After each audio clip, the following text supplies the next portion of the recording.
네, 맥북 사고 싶은데 기존 거 어떻게 해결을 못해서 네. 아쉽다는 분이 계신데 기존 거는 또 여러분 당근이 있잖아요. 아. 네, 당근으로 내놓으시면 되니까. 당근으로 잘 제값 잘 받습니다. 네, 애플 거는 대체로 몇 년 지나도 네.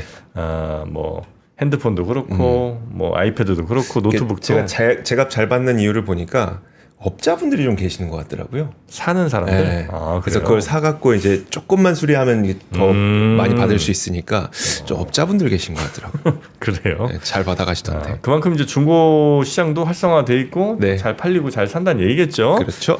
자, 그러면 이번 시간은 우리 박병창 이사님과 함께 우리 시장 이야기 한번 나눠보도록 하겠습니다. 박병창 이사님 어서 오십시오. 예, 어서 오세요. 안녕하십니까. 네, 반갑습니다. 자, 우리 박병창 이사님과 함께 지금 뭐 트럼프 때문에 또 전 세계 난리인데 예. 그래도 시장은 잘 가는 것 같습니다. 이제 지난 주말에 나와서 그 트럼프발 관세 올리는 그 부분은 이번 주 초에 조금 영향을 받을 것 같습니다. 주말에 좀 영향 받았고요. 화면 한번 보시면요. S&P 500 지수의 주봉 차트인데요. 지난주에 십자형이 좀 나왔죠. 그러니까 지난주 후반에 조금 밀리는 그런 모습을 나타냈습니다. 근데 정프로는 말씀 주신 대로 여전히 강세입니다. 신고 지수에서 이런 흐름을 좀 나타내고 있습니다. 중요한 특징만 몇 가지 말씀드리겠습니다. 지난주 금요일 날 소폭 조정으로 저런 모양이 나왔고요. 그리고 지난주에 달러인덱스가 좀 올랐고 국제 수익률도 좀 올랐어요. 이것은 FMC 의사록 공개가 발표됐는데 견조한 경제와 관세와 인플레이션 우려 이 두 가지가 이제 그동안에 나왔던 게 계속 나왔습니다. 그래서 경제 지표들이 견조하다 이런 부분들이 좀 반영이 되면서 유가가 오르고 달러인덱스 오르고 10년물 국제 수익률이 상승했습니다. 그러니까 금리 인하에 대한 기대감이 지난주에는 후퇴하는 그런 모습을 나타냈습니다. 그리고 지난주 후반부터 시장이 반영을 하기 시작한 것은 트럼프 대통령의 새로운 관세율 서한 반송한 부분들 이 부분이 시장의 그 전주하고 지난주 초반만 하더라도 8월 네. 1일로 시한이 연장됐다는 것에 긍정적으로 이제 호재성으로 받아들였는데 후반 들어서는 관세율이 좀 높아지는 국가들이 좀 있었지 않습니까? 네. 그런 부분들이 이제 노이즈로 작용을 좀 했습니다. 그리고 지난주 가장 큰 특징은 엔비디아가 시총 4조 돌파했다는 부분들. 그래서 시장이 굉장히 강세였습니다. 그렇게 말씀드리고요. 우리 시장 지난주에 3.98% 올랐습니다. 네? 코스피가 4% 가까이 올랐습니다. 와. 코스닥이 3.18%인데 요 흐름을 좀 더 보실게요. 요 주봉이거든요. 제가 쭉 설명을 좀 드리고 있는데 이게 5월 마지막 주고요. 야. 이게 우리 선거가 있었던 주입니다. 아, 대선이 있었던 주고요. 그래서 1, 2, 3, 4, 5주 동안 올랐다. 5주 차에 3,100 가니까 매물 맞고 내려왔어요. 네. 그리고 그 다음 주에 또 3,100 근처 가면서 매물 맞고서 음봉이 나왔거든요. 그래서 여기서 좀 주춤하면서 좀 쉬지 않을까. 네. 3,000 아래도 일시적으로 좀 내려가지 않을까라는 생각이 보편적인 생각이었습니다. 보편적으로. 네. 지난주에 4% 가까이 상승을 했어요. 지난주에 상승을 한 것은 삼성전자가 좀 올라온 부분들이 좀 있어요. 지난주에 특징 몇 가지 말씀을 좀 드리면 옵션 만기일이 있었습니다. 종가에 차익 1,200억, 비차익 2,500억 정도의 프로그램 매수가 유입되면서 시장을 끌어올리는 그런 모습을 나타냈습니다. 우리 시장은 한 2, 3년 동안 옵션 또는 선물옵션 동시 만기일날 맨날 밀렸어요. 그런데 이게 끌어올리는 모양이 나타나서 시장에 대한 그 안도감을 좀 주었고요. 그리고 삼성전자가 어닝 쇼크 발표했지 않습니까? 네. 그날 약보가 끝났고요. 그 이후에 상승을 하기 시작을 했어요. 그래서 삼성전자의 어닝 쇼크에도 불구하고 시장에 주가가 올라가면서 전반적으로 시장에 안도감을 또 주는 그런 역할을 좀 했습니다. 금요일에 2.6% 올랐습니다. 그리고 전체적으로 한 4% 오르는 가장 기전은 상법 개정 후속 조치 논의가 지금 되고 있습니다. 그러면서 배당에 대한 비과세 논의 이런 부분들하고 전반적으로 지금 오늘 좀 말씀드릴 겁니다. 근데 구체적인 내용이 나오면서 은행, 증권, 지주사들이 급등하면서 지수를 끌어올렸어요. 그래서 지난주에는 소위 그 조방원이라고 얘기하는 쪽은 아주 강하진 않았어요. 그러니까 지난주에는 전체적으로 옵션 만기일 때문에 시가총액 상위 종목들의 프로그램 매수를 끌어올리고 네. 그리고 밸류 관련된 종목들이 끌어올리고 그렇게 하면서 전체 지수를 끌어올리는 그런 모습을 나타냈고 가장 좋았던 쪽은 은행입니다. 은행들이 이제 강한 그런 모습을 나타내서 지난주에 코스피, 코스닥 합쳐서 시총 3,000조를 돌파하는 그런 특징을 좀 보였습니다.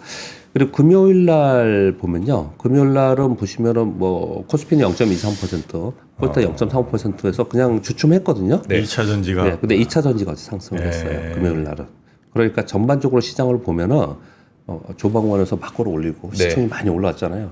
그리고 이제 지수사 은행주들 이런 것들이 또 올라오면서 시총이 많이 올라왔습니다. 이들이 쪽으로 올리고 그리고 SK 하이닉스는 신고가를 내고 있지 네. 않습니까? 근데 삼성전자가 약했잖아요. 네. 근데 삼성전자가 조금 오르면서 보탬이 좀 되고 뒷받침이 되는 거고요. 그러니까 못 올랐던 것들이 좀 오르면서 네. 시총 높은 것들이 좀 올라오면서 시장을 뒷받침하는 그런 흐름을 좀 보였습니다. 그래서 한 주에 4% 상승하니까 한 거니까 굉장히 급등을 지난주에 했고요.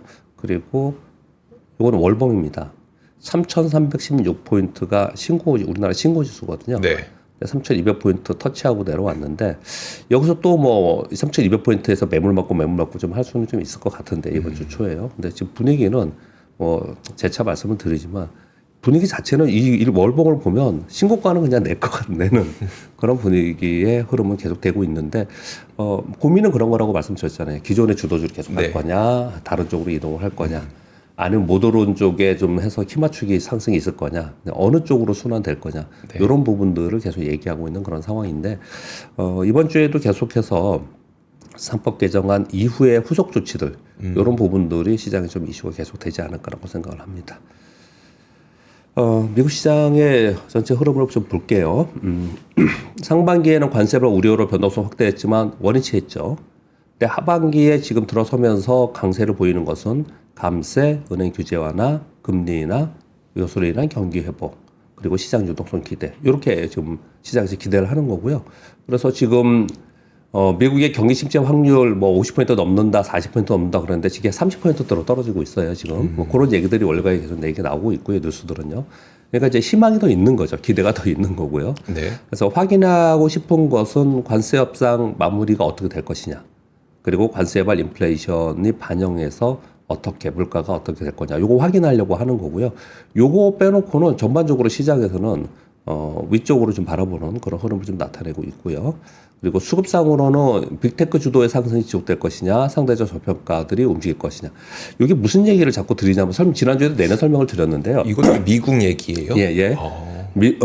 지난주에 미국에 우리나라도 좀 그런 보고서들이 나왔는데 미국 월가의 보고서들 중에 대형 은행주들의 보고서들이 목표 주가 말고 뭐랄까요, 투자 뭐라고 하죠? 투자할 때 뭐 매수, 뭐 중립 이렇게 하지 않습니까? 투자 평가. 네. 예. 이게 좀 낮아졌어요. 은행주에 대해서는. 투자 의견 같은 거. 투자 의견. 네. 죄송합니다. 정확합니다. 그 생각이 안 났어요. 투자 의견이 좀 낮아지는 상황이 됐는데요. 지방은행들은 투자 의견을 상향으로 조정했어요. 상대적으로. 네. 그러니까 미국도 좀 그런 게 좀 나타나고 있어요.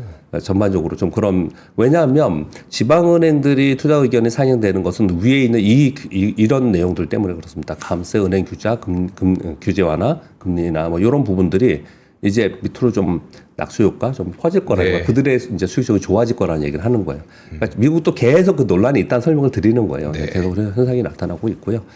그래서 이번 주에는 어닝 시즌이 시작됩니다. 그래서 종목별로 좀 다르게 움직일 거고요. 이번 주 중요한 건 화요일 날 CPI가 발표되고 금요일 날 미국은 옵션 만기일입니다. 이 정도 말씀드리겠고요. 우리 시장은 보면은 5월 1일부터 지난주까지 개인들이 약 3.78조 정도 순매도했고요. 외국인들이 약 4조 순매수, 기관은 140억 순매수예요. 그런데 이 140억 순매수가요. 금융투자가 여기 지금 제가 오타가 있네요. 여기에 금융투자가 약 3,400억 정도 정도 금융투자가 순매수로 전부 다 있었고요. 네. 제가 지금 여기 오타라서 제가 순간적으로 그랬는데 연기금하고 사모펀드하고 투신하고 그러니까 이게 3.4조가 맞네요. 얘네들이 전부 다 팔았습니다. 각 1조씩 다 팔았어요. 예. 연기금, 사모펀드, 투신이 다 매도할 때 금융투자에서 3조 넘게 매수를 했다. 이 얘기는 무슨 얘기일까요? 이거 그래서 설명드리기 위해서 이렇게 적어온 겁니다. 국내 금융투자는 프로그램 거래가 더 많아요. 네. 얘네들은 차익거래가 더 많습니다. 그러니까 얘 차익거래에 의해서 시장이 올라가니까 차익거래에서 프로그램 매수가 들어왔지만 다른 기관들은 팔았다는 거예요. 계속 올라오면서. 네. 그러니까 종목들이 보시면은 뭐 올라간 게 차익 매물이 계속 나오고 그랬던 겁니다. 그러면서 새롭게 시총이 높은 금융주나 지수사나 다른 게 올라가면서 지수를 떠받치고 있는 상황인 거거든요. 그러니까 이걸 보여드리는 이유는 두 가지 이유 때문에 그렇습니다. 오늘 후반에 오늘 뉴스에 전해드릴 건데요. 우리나라 지수 5,000포인트 바라본다 이런 얘기를 지금 나오고 있는데 이유는요. 외국인들이 5월 1일부터예요. 이게 한 달이 아니에요. 지금 7월이잖아요. 네. 순매수가 4조예요. 4조. 작년 상반기에 24조 순매수했습니다. 네. 지금보다 순매수요. 작년 상반기에. 상반기. 아, 상반기 좋았으니까. 그리고 하반기부터 팔기 시작해서 하반기부터 36조를 판 거예요. 네. 36조를 판 거거든요. 그러니까 외국인들의 매수가 우리 시장에 들어와서 시장을 끌어올렸느냐가 아니라니까요, 지금. 그렇게까지 강하게 들어와서 그런 움직임이 아니었다라는 거고요. 그리고 지수가 올라가면 올라갈수록 지금 국내 기관들은 차익 실현 매도가 나오고 있다라는 거예요. 그러면 두 가지의 포인트가 중요합니다. 우리 시장에서는. 조방울이 셌냐, 자본시장법 개정 관련주가 세냐, 아니면 실적 시즌이니까 실적에 따라 움직이냐, 이건 다 아는 네. 우리가 생각하는 거고요. 우리가 수급에서 바라볼 때 중요한 거는 외국인들이 다시 지속적으로 들어오느냐. 지난번에 옵션 만기일 이후에 좀 들어오는 평인이거든요. 네. 그러니까 외국인들이 지속적이고 연속적인 그런 흐름이 있느냐가 포인트예요. 이 이후부터는요. 그게 포인트. 외국인 없이도 이만큼 올라왔다는 말씀을 해주시고 계시니까. 그러니까 근데 별로 많이 안 사는데 왜 올랐을까요? 뭐예요? 워낙 밑에서 급등하면서 올라오면서 매물이 없었던 거예요. 매도가 없었던 겁니다. 근데 그러면서 이렇게 끌어올린 거거든요. 매도가 있는 상태에서 풍부한 유동성이 있으면 이렇게 쉽게 가지 못하거든요. 이 정도 가지고는. 네. 그런 흐름이 있었다는 거예요. 그래서 향후에는 외국인들이 순매수가 기조적으로 들어오는지 이 부분을 체크해야 되고 또 하나는요. 국내 기관들이 지금 올라온 종목들의 차익 실현 매물이 있다 그랬지 않습니까? 네. 이들이 어디로 가는지 또는 다시 들어오는지를 봐야 돼요. 이게 지금 우리 시장에서는 포인트입니다. 그래서 수급에 대해서 그렇게 설명을 좀 드렸습니다. 우리나라는 그런 수급이 어느 쪽으로 순환하느냐가 가장 지금 관건에 있다. 그렇게 말씀을 드리고요. 우리나라 시장에 대해서 뒷얘기를 좀 있으니까 뉴스에서 다시 말씀을 드리겠습니다. 네. 트럼프 대통령이 아까 공 기자님이 주 관세에 대해서 얘기를 말씀드렸잖아요. 네. 저는 아주 간략하게 몇 줄로 이렇게 말씀드리겠습니다. 유럽과 멕시코에 30% 관세 부과한다. 이게 딱 주말에 나온 뉴스예요. 그래서 이게 반영이 좀 될 거예요. 오늘 내일이요. 유럽과 멕시코에 30% 관세 부과한다는 거. 지난 4월보다 높게 얘기를 하는 거예요. 그래서 8월 1일부터 시행할 거고 보복한다면 그 금액만큼 추가로 관세될 것이다. 그리고 8월 1일 이후에는 관세 진짜로 부과할 거다. 진짜로가 들어갔습니다. 요번에. 요번에 연기 없다. 이런 얘기를 좀 하고 있고요. 이게 지금 중요한 거는 캐나다에 35% 관세를 했다는 거예요. 지금 이게 멕시코보다도 유럽과 캐나다가 중요하거든요. 근데 유럽하고 지금 잘 될 것처럼 얘기했잖아요. 네. 그런데 30%또 높게 얘기를 하고 있고 캐나다도 더 높게 35% 관세 부과할 거로 얘기를 했어요. 네. 거기에 더해서 요 베트남 얘기도 재밌는 얘기입니다. 베트남 협상단은 상호 관세율을 11%로 제가 오탄가 15%인가? 죄송합니다. 11%로 알고 있었다라고 있었다고 합니다. 네. 왜냐하면 합의를 그렇게 봤다고 합니다. 네. 이걸 한번 좀 근데 찾아볼게요. 돌아가서 찾아볼게요. 네. 돌아가서 트럼프 대통령이 그냥 20%로 발표를 했다는 거예요. 그래서 이게 지금 말이 많습니다. 합의까지 했는데 예. 그냥 일방적으로 예. 야, 뭔 소리야? 예. 20% 그냥 1% 했다라는 발표해 거예요. 버렸다고요? 예. 이거 되게 뉴스가 많고 이게 말이 많습니다. 그러면 협상 뭐하러 하냐? 그냥 맘대로 결국 맘대로 할 거 아니냐? 이런 얘기를 지금 하고 있다라는 거거든요. 저 워딩 자체는 맞습니다. 일단 네. 그 11%가 될 걸로 베트남 쪽에서 예상한 것도 예. 맞고, 예. 그리고 이번에 20%로 부과하겠다고 선언한 것도 맞고요. 이제 11% 맞네요. 숫자는. 네네. 제가 숫자가 틀릴까봐. 숫자가 틀리면 안 되고요. 다른 네, 거보다도. 네. 어딘보다도. 그래서 30% 캐나다 35% 베트남도 합의해놓고 20%를 그냥 발표하고 이러고 있으니까 브라질은 또 50% 관세 불가하겠다고 지금 얘기를 하고 있거든요. 정치적 개입 이 얘기를 하면서. 네. 그래서 이 얘기를 통틀어 얘기하면 보면은 통틀어 보면 아까 공 기자님 전에 쓰시는 것처럼 트럼프는 자기들이 원하는 걸 해주면 어느 정도 할지 모르겠지만 전반적으로 그냥 그들이 원하는 대로 하지 않겠냐. 네. 요 얘기하고요. 또 하나는 8월 1일 이후에는 아마도 그때 가서는 진짜 정해진 걸로 가지 않을까. 우리가 이제 기대를 많이 했던 거는 10% 기본 관세 이후에 나머지들은 없어지고 10%로 앞으로 쭉 가지 않을까 이렇게 생각을 많이 했었는데 8월 이후에는 지금의 이 강도로 봐서는 한 20% 전후로 그냥 가는 거 아니냐? 이렇게 지금 월가 생각을 좀 바꿨어요. 그 생각을 바꿨다는 게 중요합니다. 그래서 시장에서는 그거에 우려의 목소리가 나올 수가 있어요. 그렇게 지금 이번 주말에 이런 뉴스들이 좀 나와 있습니다.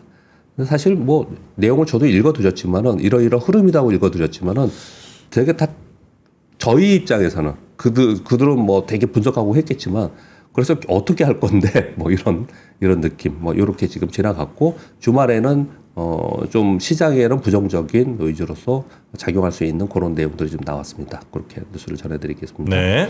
이번 뉴스는요. 트럼프 행정부에서 연간 누적 관세 수입이 사상 최대 기록을 기록했다고 합니다. 그렇겠죠. 네. 2025년 회계연도 누적 관세 수입이 1,080억이 됐는데 미국 역사상 최초로 연간 1,000억 돌파한 건 최초라고 합니다.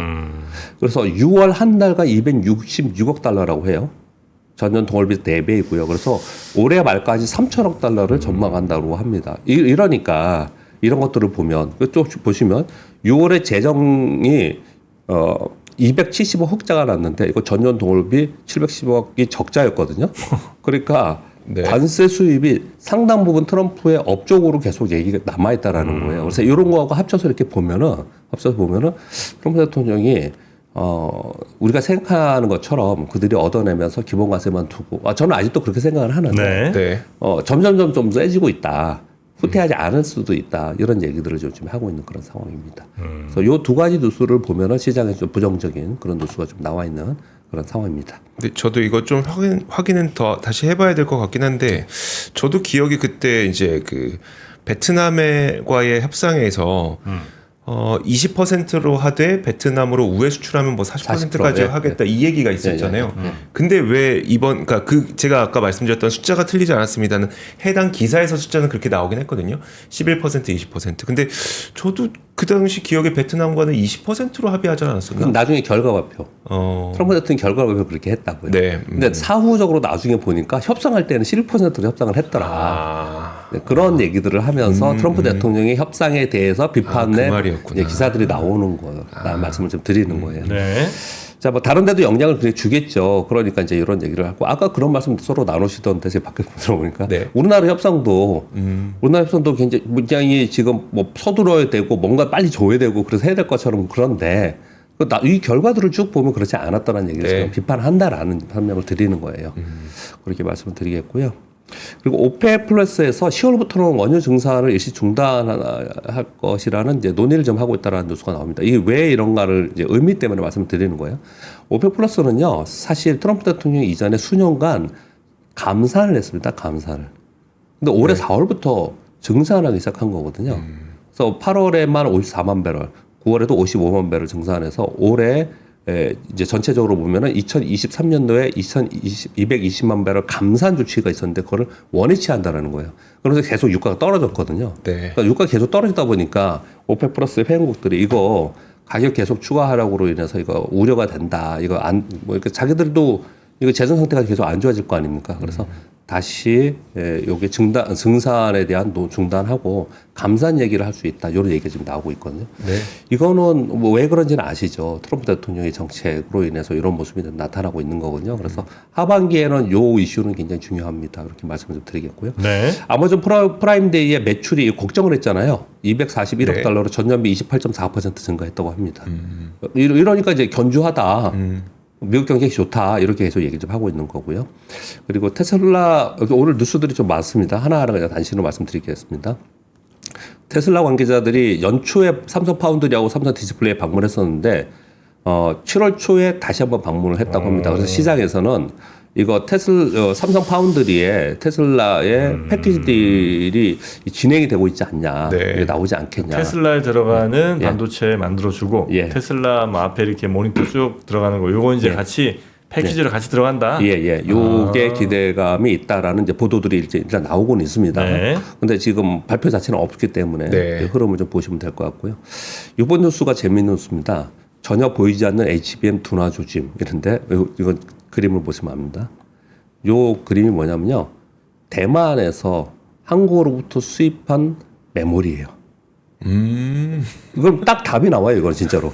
뭐냐면 6월까지 대만의 한국산 메모리 수입을 얘기하는 건데 네. 대만은 TSMC잖아요. 한국에서 우리나라 받아와야죠. HBM 받아가지고 패키징하는 거지 않습니까? 보면은 아주 가파르게 계속 증가하고 있어요. 근데 무슨 HBM이 줄어드느냐, 네. 무슨 피크냐, 이게 말이 안 돼. 이런 얘기를 지금 하고 있는 거예요. 그런데 중간에 작년 말에 사실 피크론이 있었을 때 이거 좀 떨어졌었거든요. 진짜로 떨어진 부분이 좀 있어요. 네, 그래서 그런 얘기가 있었는데 지금 계속 증가하는 모습을 나타내고 있어서 그런 거 없다. 이런 얘기를 지금 하고 있는 상황인 겁니다.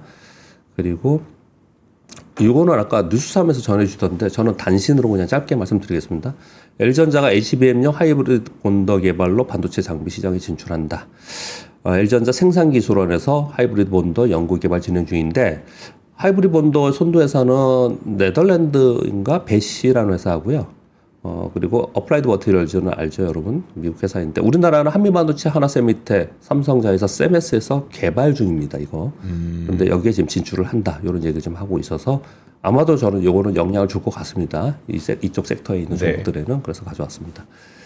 자, 8번부터 이 이후의 뉴스는요, 우리나라 시장과 그리고 미국 그리고 크립토 시장들, 코인 시장들 그리고 미국의 현재 상황의 줄기를 좀 알 수 있는 굵직한 줄기만. 네.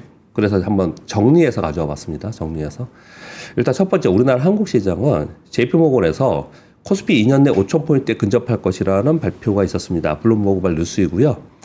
아래 내용을 좀 읽어봐야 됩니다. 기업 지배구조 개혁이 탄력을 받을 경우 향후 2년간 지금보다 50% 이상 상승해서 5,000포인트에 넘긴다는 게 아니고 근접할 것이다. 이런 얘기를 하고 있어요.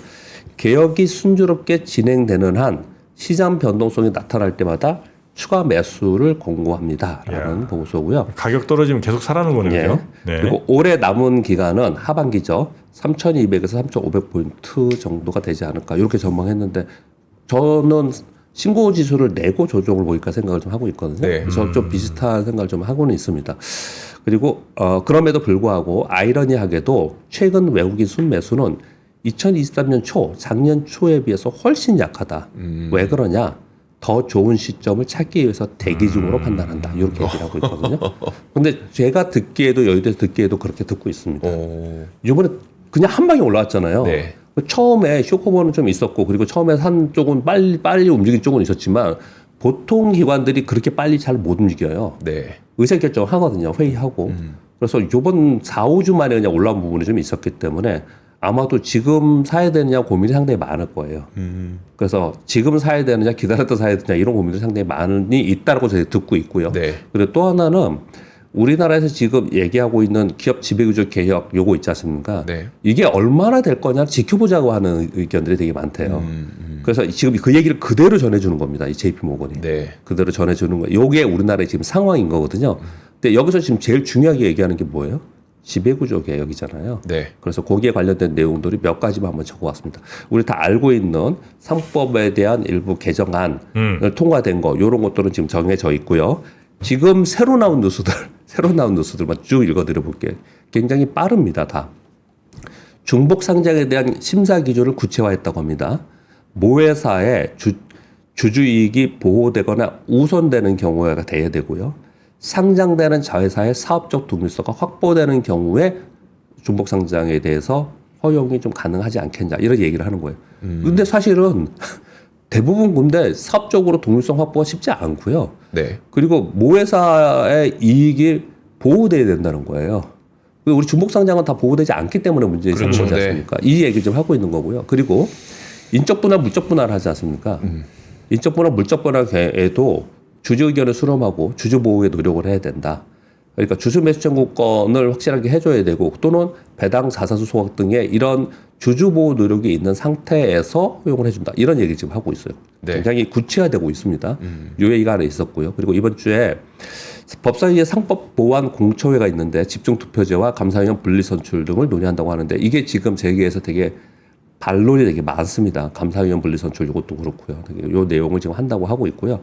그리고 지난주에 후반에 우리나라 그 기업 거버넌스 포럼 있지 않습니까? 여기서 자사주 의무소가 공청회를 했습니다. 이게 근데 되게 세게 얘기가 많이 나왔습니다. 기업의 자사주 매입 시 소각을 의무화하고 이런 얘기는 계속 뉴스가 있었습니다. 그런데 시가총액과 상장 주식수에선 자사주를 아예 제외해야 된다. 왜? 자사주는 의결권이 없는 주식이고 네. 이거는 자사주를 그냥 의결권이 없는 주식인데 자사주를 우호적인 어떤 기업에 수합하면서 자사주를 넘겨서 지배주주의 지배권을 보호하기 위해서 자사주를 계속 뒀다는 거 아니냐. 네. 그러니까 이거 아예 없어야 된다. 그러면서 이제 외국하고 비교를 많이 하고 있습니다. 그러니까 국내는 자사주를 자산으로 인식해서 지배주주의 경영권 방어 수단, 지배력을 높인 수단으로 했기 때문에 이거 사실 상장 주식수에 계산할 때 우리 시총 계산할 때 있지 않습니까? 네. 자사주를 빼고 해야 되지 않겠냐. 이런 얘기를 공중에서도 얘기들이 나오고 있어서 네. 굉장히 좀 강하게 요 드라이브를 좀 하고 있는 그런 상황인 거고요. 근데 내용은 뭔지 아시잖아요. 네. 이제 앞으로 이게 통과가 되면은 규정 통과되면은 1년 이내에 기존에 있는 거는 네. 10% 넘는 거는 정리해야 되고 앞으로 사는 거는 소가격계로 사야 되고 뭐 네. 이렇게 지금 진행이 되고 있는 상황이라서 이것 때문에 지난주에 4% 오른 거예요. 그때 지수가 이렇게 오르고 이렇게 올랐던 거거든요. 그런데 또 하나가 이번 주에는 이슈는 이 마지막 이겁니다. 7월 말에 과세. 이번 신정부의 첫 세법 개정안이 국회에서 있는데 요 뉴스에 막 이거 거의 도배됐습니다. 네. 여기에 보시면 부동산법이나 상수세법은 좀 이해관계가 있고 좀 복잡해서 얘가 네. 좀 뒤로 미루고 배당소득 분리과세를 최우선 과제로 이번에 통과시켰다 이렇게 얘기 좀 하고 있어요. 이 얘기가 뉴스가 나오니까 또 여러분 막 보시는 정보 사이트 이런 데 가보면은 그러면 배당 성향이 높은 기업들은 뭐였냐 네. 또는 이익이 있어서 배당을 더 높여줄 때는 유인책을 좀 주고 있기 때문에 네.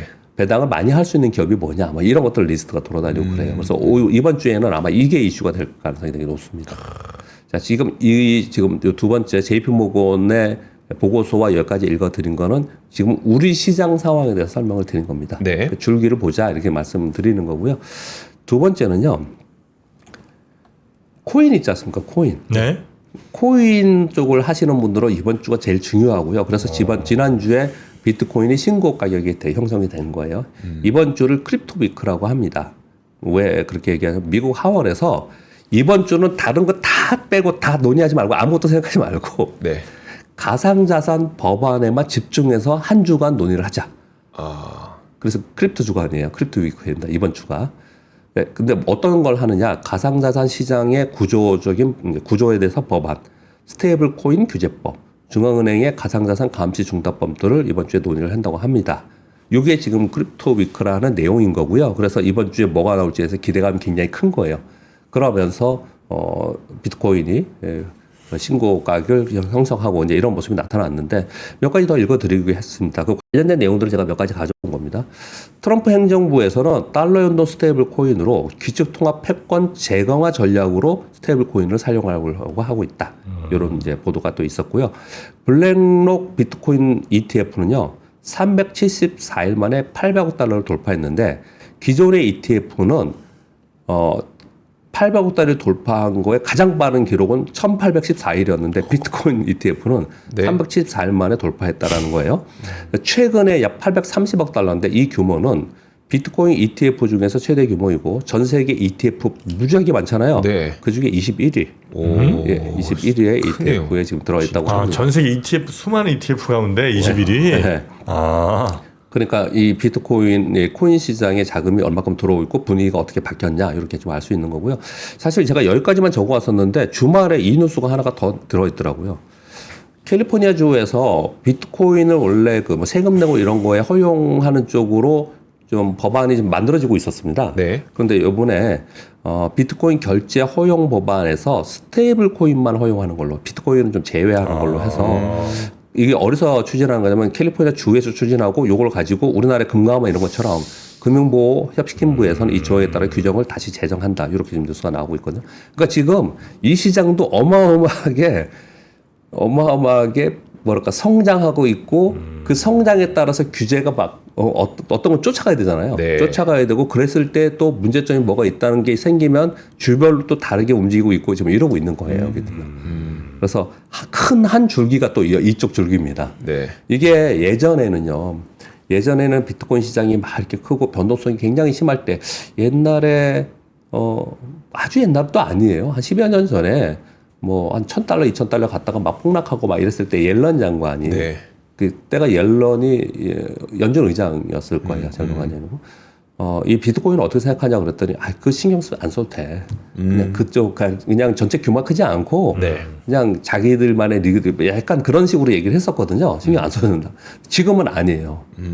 지금은 제도권 안에 다 들어와 있고 맨 처음에 선물이 들어왔고 네. 그다음에 ETF가 들어왔고 그리고 기업들이 ETF를 사기 시작을 했고 그리고 트럼프 대통령 되고 나서는 국가가 이걸 지금 하고 있기 때문에 이제 이거는 자본시장 안에 들어와 있습니다. 이 시장에.